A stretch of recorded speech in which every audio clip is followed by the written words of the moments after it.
Welcome to the Lindsay and Tony podcast, where we talk about spirituality, business, and life experiences.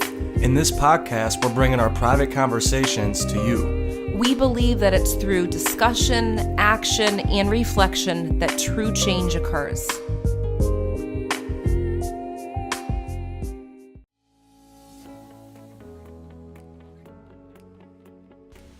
Hey everybody, welcome to episode 4. In this episode, Lindsay and I will be talking about passion and the power of following your passion.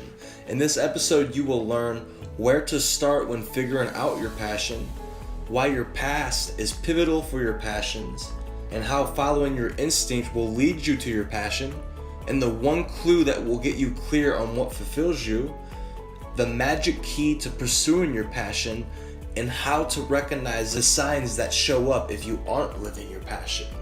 So this episode is filled with all kinds of tips on how to recognize your passion and start living in your passion every single day. So I hope everybody enjoys the show.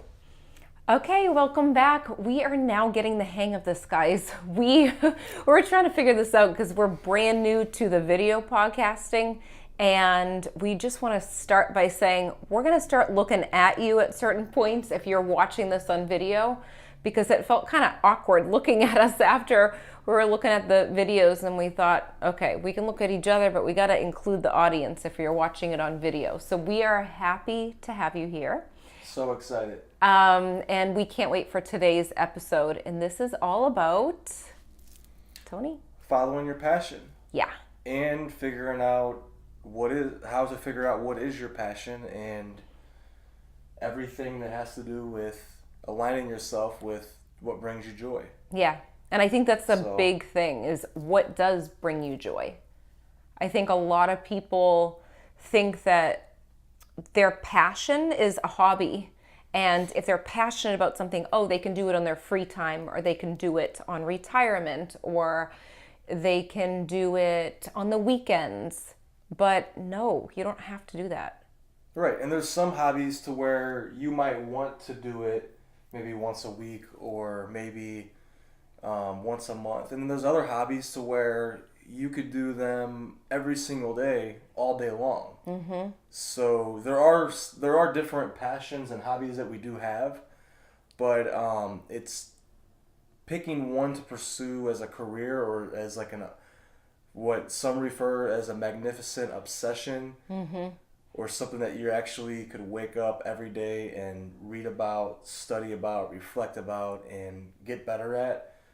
That's a whole nother story than just a hobby that you just do once a week or once a month. You love bike riding, but you might not want to do that and all day, every day. Right. Well, actually. Well, you actually. I actually now do. that it came out of my mouth. I do. I bike ride almost every single day. So that's one of my passions, where I love bike riding, and it brings me so much excitement and fulfillment and fresh air, and I get into alignment. So I do it every day. I love it. But I actually wouldn't want to, as of right now, I wouldn't mm-hmm. want to be a bike trainer. Or, but the funny thing is now that I just said that, as that came out of my mouth, you create vlogs on your bike. So you kind of use your passion with biking and the passion of teaching or vlogging. Exactly. So you kind of use it together. And that's an excellent point. And that's what I found over time, is that the more that I look into this stuff on figuring out how to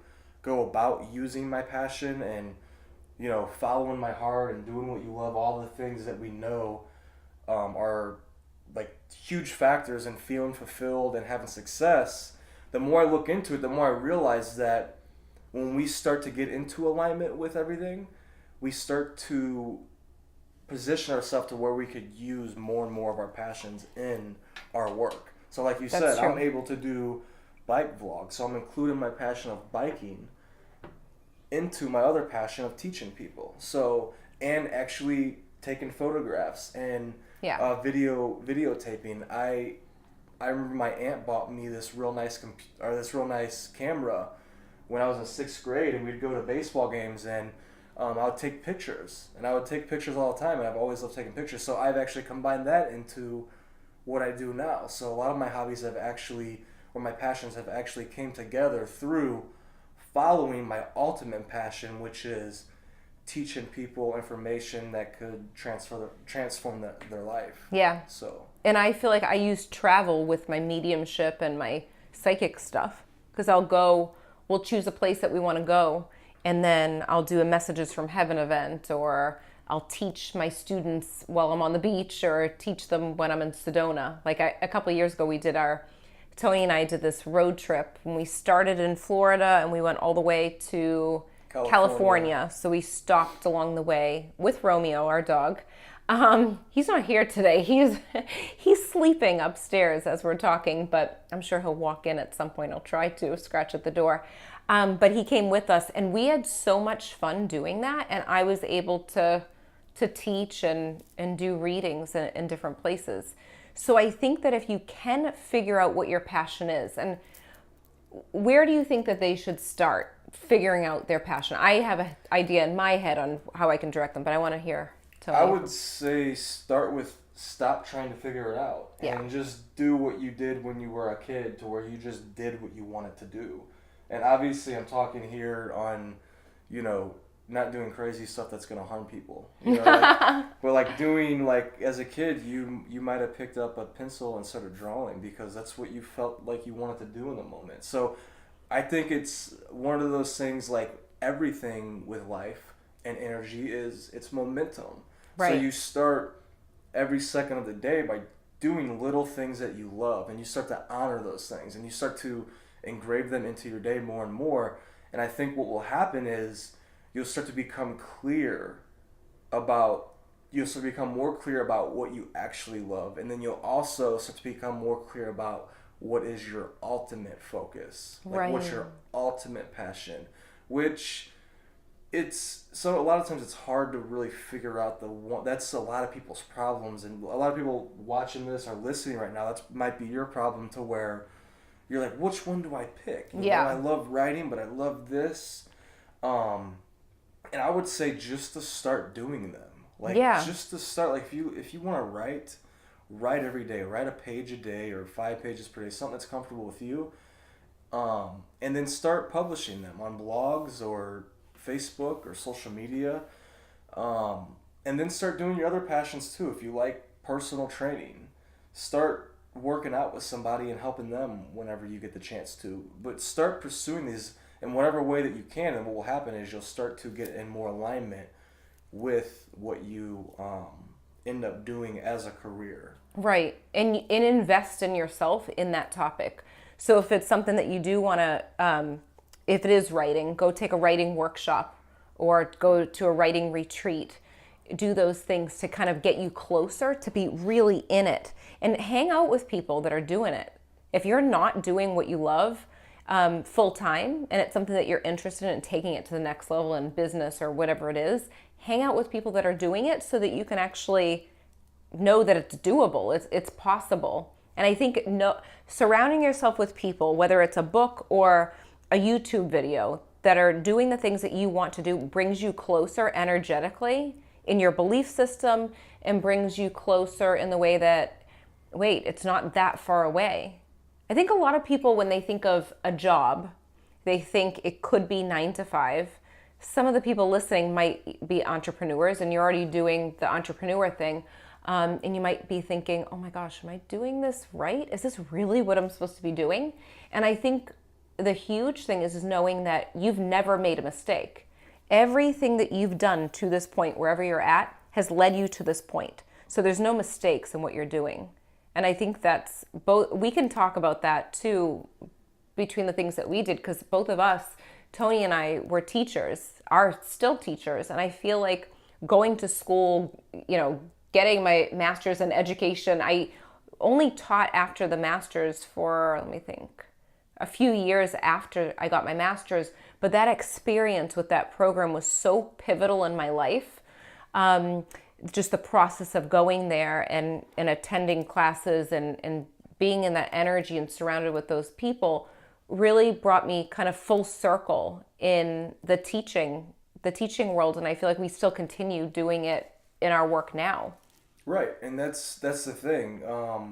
I could look back when I was in elementary school and middle school, I always taught people. Like I would always like any valuable information I would learn.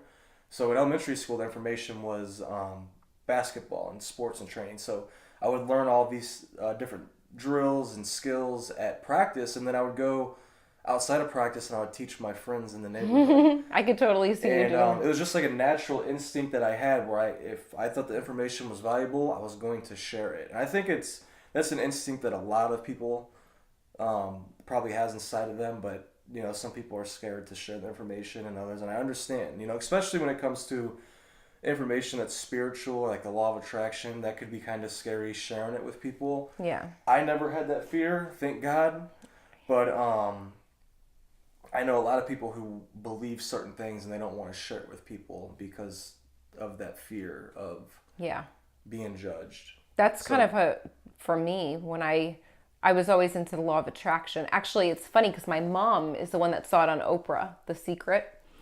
And I know that's usually where a lot of people hear about the law of attraction. And my mom was watching Oprah one day and she's like, you have to get this book. You have to watch this episode. And I was in Tampa and she was in Massachusetts. And I actually told Nick about it. And he read the book and he was obsessed. So we were telling everyone, you have to watch the movie. And we were very intense about it. Like, this is the best thing ever. But it took me some convincing to get him to think. He's like, so you really believe that you can get a parking spot by thinking positively? I'm like, there's more to it. And going through that process of learning and putting ourselves out there in that way, you want to teach. I don't know how I got to that topic, but it is the process of loving what you're doing. And then it really is like little breadcrumbs that lead you to where you're at. It really is, yeah. Because I would never think that I would even teach about energy at the time. I never thought in a million years that I would be a teacher. Yeah. Of anything, like a teacher in public schools, a teacher online. I never thought that growing up. But you pretty much, you were a teacher, except without the label and the the certification. And that's the thing, and that's a lot of people's. If you look at their life. Yeah. And what they do naturally. I would always ask my students in the classroom, I would say, what is your natural instinct? What's your natural impulse? And I'll tell them my natural impulse is to share valuable information with you and workout information and nutrition information. What's your natural instinct? And some of the students, I would say their natural instinct is to talk about art and to paint and to do stuff like that. And others, it would be their natural instinct would be to be outside and playing sports. So I think we have to follow that natural instinct. Because like you said, I had that instinct, but it was so simple and so in plain sight that I overlooked it. And I think that's what happens. A lot of times if something is too simple and it's right there, you don't see it. It's kind of like your keys on the coffee table or on any table when you walk in your house and you're looking for your keys and they're not there. I'm laughing because you always are the one that loses your keys. Not anymore though, because we have the key hold. We have the keychain. When you use it, then you don't lose it. But no, that's so true. Or I'll be like holding my phone in my hand and I'll be like, where's my phone? And you're on it or you're whatever it is. Right. But that's so true. Because it's right there. So I think that's what happens a lot of times. So when it comes down to it, what's your natural instinct? Yeah. Another question you gotta ask yourself is, how can I impact the world to the highest degree possible? Or some form of the question like that. How can you provide the most service with your skills and with what you have and your natural instincts and your passion? How can you use that to actually help people? Right. And I think that's where you're going to find the most fulfillment, the inner fulfillment and the outer fulfillment, materialistic and everything. It's a total combination. Right. And I think it's important too to list out, even if you're thinking back to your childhood, actually list out the things that you love to do. So for me, I used to collect rocks. I called them rocks. Now I know that I was collecting crystals from different places. I was given a crystal from one of my aunts, and from there I started collecting them. And I was drawn to crystals. I was drawn to angels and saints and miracle stories. Like I would read nonstop. Like I loved reading. Like I still love reading. And I think writing those things down and start to notice those patterns of the things that led you to now, or maybe you're not, you start to think about it and you're like, wait a second, I haven't done that in forever. I love doing that. So I think going to do those things, taking an action step and go back to your childhood, take an idea from your childhood that you love, that you might not be doing right now, go do it, and really read up on it and get more knowledgeable in that area too. And I think another thing too, when you think of passions and you think of things that you love, and like Tony said, it's so easy.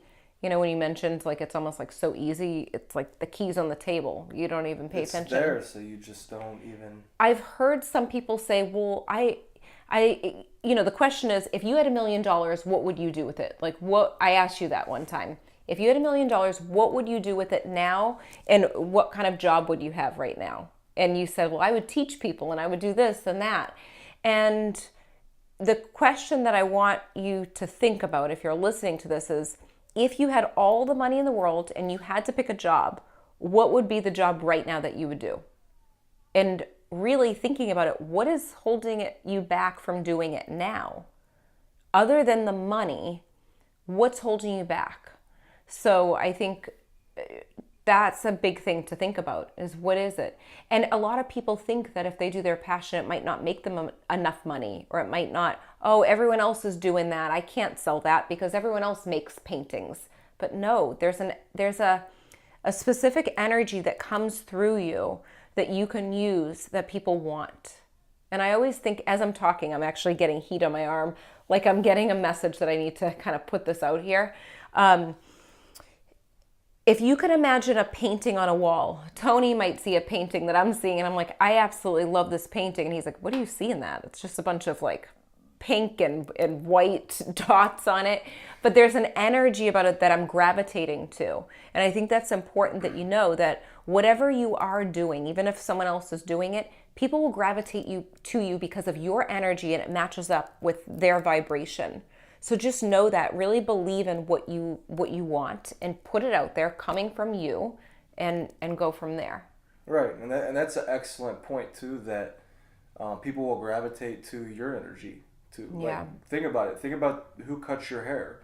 I know a lot of females or the ladies who are listening right now, you probably have one person that cuts your hair. If you're like most, right? Yeah. Is that true? Yeah, for me. I think that's for a lot. Oh yeah, no, that's true. For a lot of people, it's true. That is true. And then guys as well. Maybe not guys as much, but when I go to sports clips sometimes, and there'll be a few people cutting hair there, and you could put who you want to have cut your hair.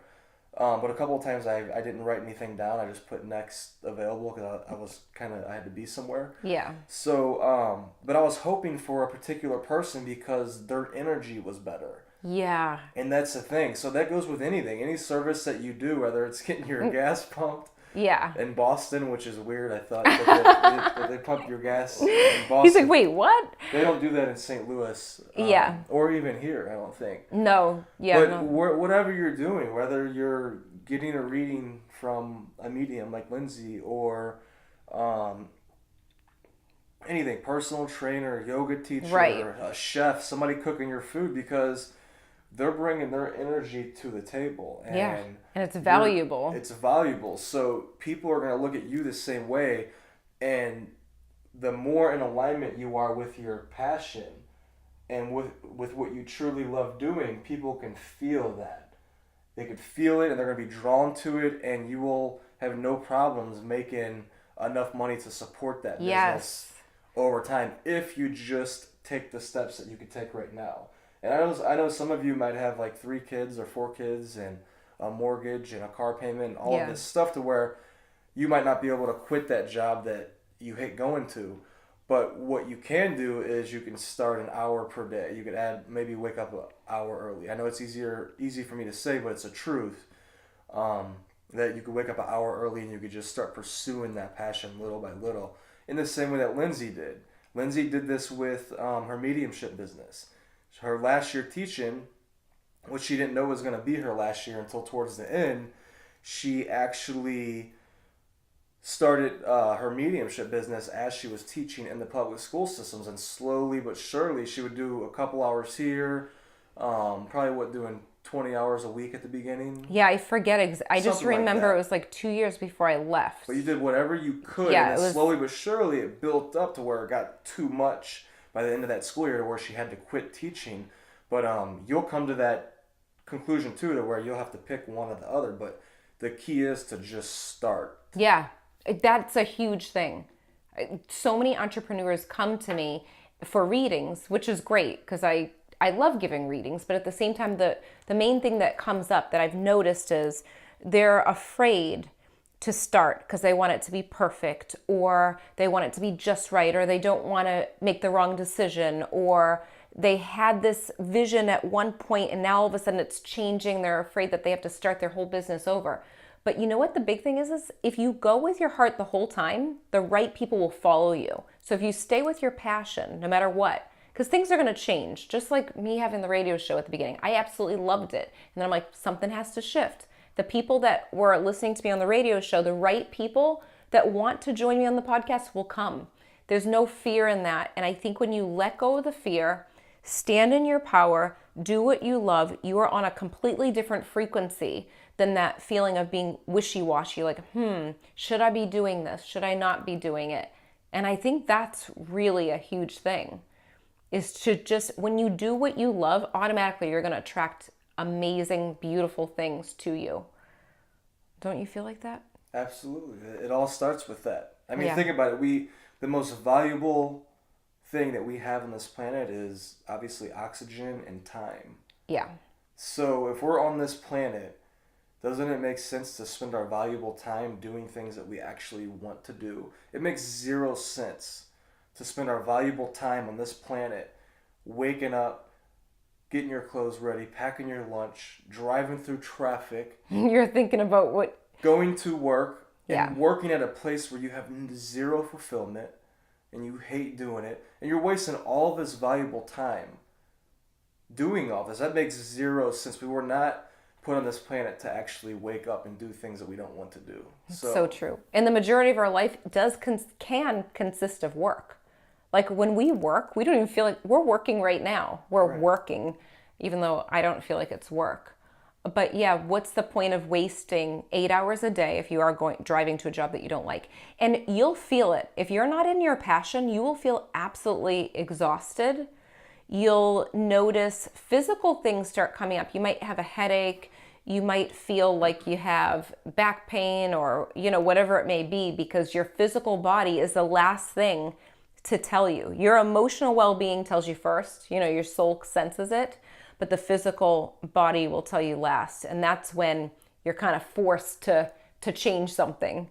And usually we look outside of our, or we don't look at our job as the thing that causes the pain or causes the exhaustion. But a lot of the time it is because emotionally it's like that resistance, that comes in. It's like that back and forth, like your heart is pulling you one way, and then the other part of you is like resisting that. It's like, your intuition is telling you something's not right, but I got to stick here. I only have a couple more years left till retirement.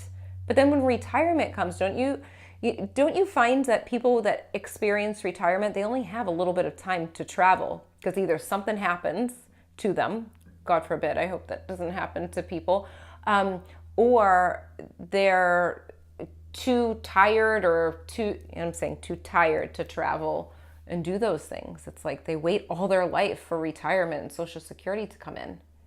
Right, and that's part of how a lot of people were raised. They thought that this was how it had to be. Yeah. And we're here to share information to empower you, to show you that it does not have to be that way.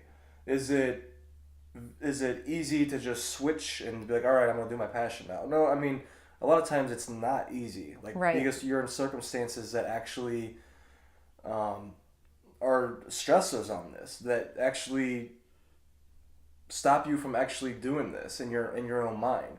But if you just start little by little, you'll slowly but surely work your way into actually pursuing your passion full time. Yeah. And I think losing the excuses, it reminds me of Wayne Dyer's kids book, Excuses Be Gone. And that's actually his, or that's his adult book. And but he has a kid's book too. Oh, it's called the same thing? I am almost positive it's the same title. Yeah. Because I had it in my classroom. Yeah. I think that was in there too. But pretty much if you make there's always going to be an excuse to not start, to not follow your passion, to not live in your truth, to hold off. There's always going to be that moment. And I think once you stand in it, stand in your truth, stand in your passion, really do the things that you like, you're going to start to notice a huge difference. And energetically, there's going to be space that's almost lifted. You're going to feel like a brick's lifted off of your back, just taking action and trying it out, you know? Right. So I think that's the big thing. You're going to enjoy the process much more. Yeah. You're going to go from working somewhere because you're trying to hit a goal and that's your only reason why you're working, to working somewhere where you're still hitting goals. That's okay. But you're like enjoying the process of the whole thing. And I think that's the key here. Right. And if you're an entrepreneur listening or watching, then think about what you're doing right now. What is your why? Why did you even start doing the business that you were doing? Like what was the reasoning behind it? Because a lot of times we lose focus of why we started doing our business. And I think going back to it, is your why still the same? Do you feel as though you're exactly in alignment with where you're supposed to be? Or have you evolved from that? Are you moving through it to a different space?